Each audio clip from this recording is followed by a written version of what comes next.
combine both tourism promotion with a healthy lifestyle. And in that respect, it's a matter of great satisfaction for all of us that on Sunday we will have the inaugural Jammu Half Marathon together with the 10K and the 5K events. Jammu and Kashmir Bank has come forward as the title sponsor, and we've had a good number of registrations, including foreign participants. More than 800 participants are coming from outside of J&K, and almost 2,800 registrations from within J&K. Given that this is the first time this event is being held, this is a very healthy number, and we hope that it will grow from here. Sir, regarding the LPG and the fuel situation, लेकिन अब यहाँ अफसोस की बात यह है कि जब हुकूमत की तरफ से बात होती है उसको कोई नहीं सुनता, लेकिन अफवाहों पे सब लोग जो है यकीन करते हैं। मैंने पिछले दिनों एक रिव्यू मीटिंग ली, उसमें बाज़ाब्ता ये तय हुआ कि फिलहाल किसी भी चीज की कमी नहीं है, चाहे डीजल हो, पेट्रोल हो, एलपीजी के सिलेंडर हो, और 2-4 दिन के अंदर अंदर सूरत हाल बदली नहीं है।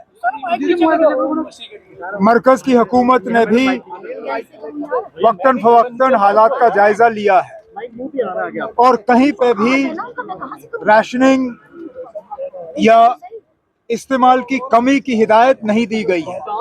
इसलिए मेरी उन तमाम लोगों से मोतबाना गुजारिश है जो सोशल मीडिया के अफवाहों के बुनियाद पे पेट्रोल पंपों के बाहर लाइनें लगाए बैठे हैं, हमें मजबूर मत करिएगा, नहीं तो अगर यही हाल रहा मैं कुछ दिनों के लिए पेट्रोल पंप ही बंद कर दूंगा जब तक ये अफवाहों का सिलसिला बंद नहीं होता।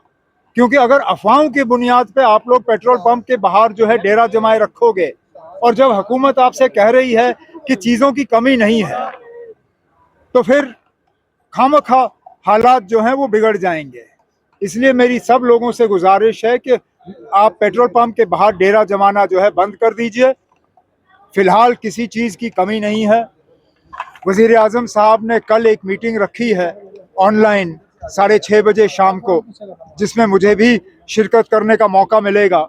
उसमें खासकर ईरान और आसपास के इलाकों के हालात के बारे में हमें एक खबर मिलेगी, और उसके साथ साथ हुकूमत के तरफ से ये भी पता चल जाएगा कि और क्या इक़दाम उठाए जा रहे हैं ताकि जो एसेंशियल सप्लाईज़ हैं, अगर ये जंग थोड़ी देर और चला तो उनको किस तरह अश्योर किया जाएगा। लेकिन फ़िलहाल मैं लोगों को यकीन दिलाना चाहता हूँ कि मुल्क भर में तेल की चीज़ों की कोई कमी नहीं है और किसी तरह के मतलब किसी तरह का डर नहीं होना चाहिए। भारत की तरफ से दो संदेश दिया गया है एस जयशंकर की तरफ से। सो आप किस तरह से पाकिस्तान के अंदर जिस तरह से इमीडिएट करने की कोशिश कर रही है ईरान इजराइल और कन्फ्लिक्ट को लेकर, और उसमें जयशंकर का दो जवाब आया है, आप किस तरह से देखते हैं कि पाकिस्तान अगर इसमें कोई रोल ऐसा अदा करे जिसमें कि जंग खत्म हो, तो आप और मुझे इसमें एतराज़ क्यों होना चाहिए?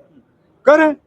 अगर उनके अच्छे ताल्लुकात है इजराइल के साथ भी और ईरान के साथ भी, अगर अमेरिका का वाइस प्रेसिडेंट वहां जाके इन लोगों के साथ बातचीत करने के लिए तैयार है, अगर इनके बातचीत के ज़रिए जो है ये जंग जो है ये रुकेगी, तो मुझे तो नहीं लगता है किसी को इस पे एतराज़ होना चाहिए। जम्मू कश्मीर शुरू हो रही है और नेशनल लॉ यूनिवर्सिटी का मुद्दा हेल्थ को लेकर एक सवाल है। जम्मू कश्मीर में जो होटल आयुष्मान के साथ लिंक हैं, उनकी पेमेंट्स अगस्त के बाद नहीं हुई, 450 करोड़ पेंडिंग है, एक हेल्थ क्राइसिस ब्रूइंग इन है। सर किस तरह से देखते हैं? पहले भी हॉस्पिटल्स ने जो है 10 दिन काम बंद किया था तो काफी क्राइसिस हुआ। चलो उसको हम देख लेते हैं।